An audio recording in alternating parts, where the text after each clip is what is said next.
I think we can all agree that explosions are awesome. They're the reason why everybody crowds around to watch a building be demolished, and they're basically the only reason Michael Bay even has a career. As long as we're not standing right next to one, explosions are both satisfying and cathartic. This axiom seems to be the main selling point for Blocksplode, a new game that puts you in control of planting dynamite and blowing things up real good. It's not the deepest game you'll play this year and can be incredibly frustrating at times. But let me tell you, after the month I just had, I needed a game that is nothing but explosions.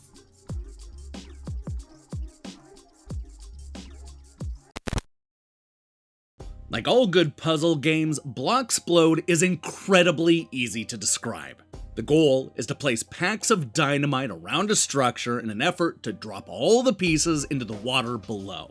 Sometimes you'll only have one pack, while other times you'll have 3 or more, but the object is always the same. Submerge as much of the structure as you possibly can.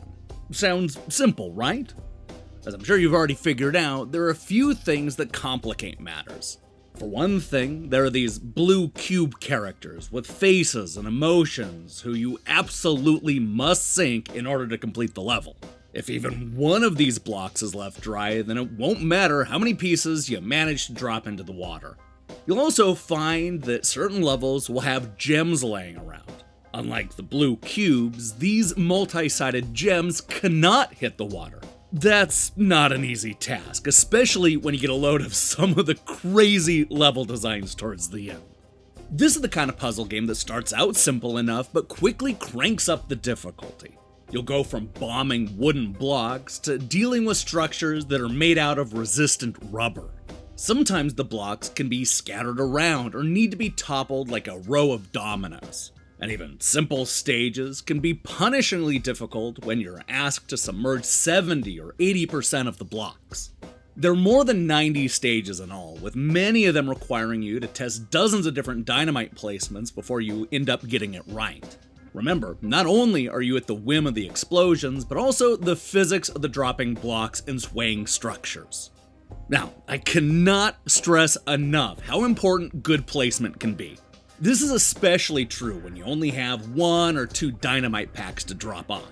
It's also important to remember that you don't get to control when each pack explodes. All you can do is drop the dynamite in the numbered order you want, and then sit back and watch them blow up one right after another. Let me tell you, the game would have been a whole lot easier if you could explode one pack and then place another one after the fact. But that's just not how it works. You have to be mindful of the order and timing if you want to complete most of these bite-sized stages. As you work your way through the multi-path tower, you'll also run into a few key stages. These play out differently from the rest of the levels, as they don't require you to bomb structures or sink blocks. One of these stages will have you fishing with dynamite, while another will have you matching blocks while trying to avoid bombs. This is not all that different from the Minesweeper style levels, where the goal is to carefully avoid bombs while drawing a line from one star to the next. All of these stages are repeated more than once, and none of them are as much fun as the standard destruction missions.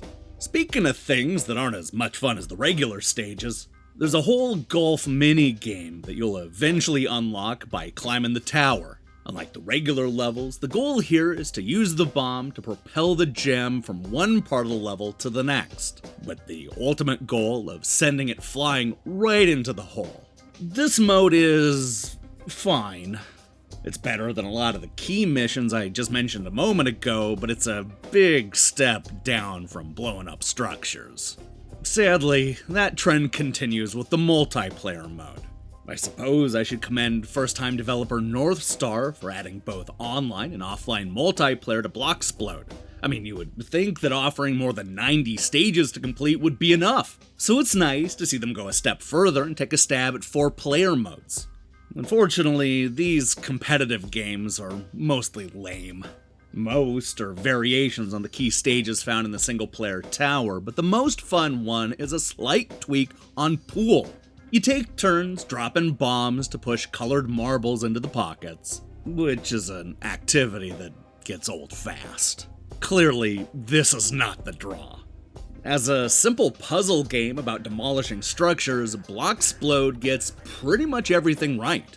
It's a hard game to criticize because it succeeds at exactly what it's trying to accomplish.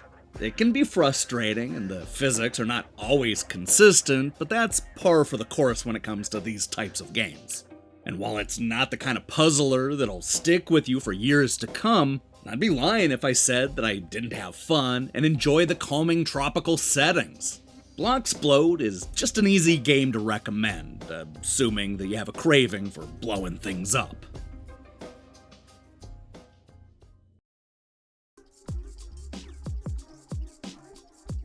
Blocksplode is a simple puzzle game that is both frustrating and fun. The premise of exploding buildings sounds simple enough, but developer Northstar manages to add just enough new wrinkles to the formula to maintain the momentum throughout the game's 90+ stages. Where the game falters is in its mini-games and multiplayer modes, which are a big step down compared to the single-player campaign. But even if the physics aren't always consistent, and some of the stages are just so maddening, the tropical setting and explosive chain reactions help make Blocksplode a satisfying and cathartic experience. Hey, thanks for watching our review. If you liked what you saw here, then you should know that we post new reviews and features almost every day. Now, here's the question I have for you. What is your go-to game when you need to relax? I mean, what is the most cathartic game that you can play? I tend to stick with Rock Band 4, but I can't wait to see your picks in the comments below. In other news, we'll be back shortly with a review of Forgotten Fields, followed by a tribute to Yahoo Answers that you'll only find at Defunct Games. I guarantee it.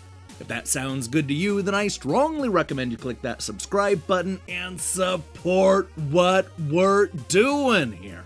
Until then,